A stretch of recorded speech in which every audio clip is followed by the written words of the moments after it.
और सुने एक आखिरी शेर कि घर की दीवार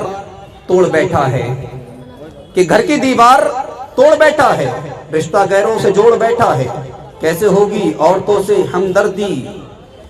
कि घर की दीवार तोड़ बैठा है, रिश्ता गैरों से जोड़ बैठा है, कैसे होगी औरतों से हमदर्दी उसे जो खुद अपनी बीवी को छोड़ बैठा है, जो खुद अपनी बीवी को छोड़ बैठा है। और रुखसत चाहूंगा कि हम वतन हैं हमें बेसूद न समझा जाए, हम वतन हैं हमें बेसूद न समझा जाए, प्यार के फूलों को बारूद न समझा जाए, जो है मुजरिम उनको फांसी पर चढ़ा दो, कि जो है मुजरिम उनको फांसी पर चढ़ा दो, लेकिन हर मुसलमान को दाऊद न समझा जाए, लेकिन हर मुसलमान को दाऊद न समझा जाए। और मैं एक शेर को जिसे पसंद करता हूँ उसे पढ़ करके अपनी जगह लेता हूँ कि गोदी में लिए कल के सलातीन लड़ेंगी, गोदी में लिए कल के सलातीन लड़ेंगी, शाहीनों की मासूरतें शाहीन लड़ेंगी, और जामा मस्जिद के इस बाग में शाहीनों की बहनें,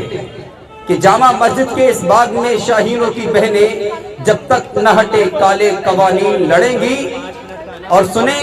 कि मर्दों से हो लड़ना तो मुकाबिल में रहे मर्द,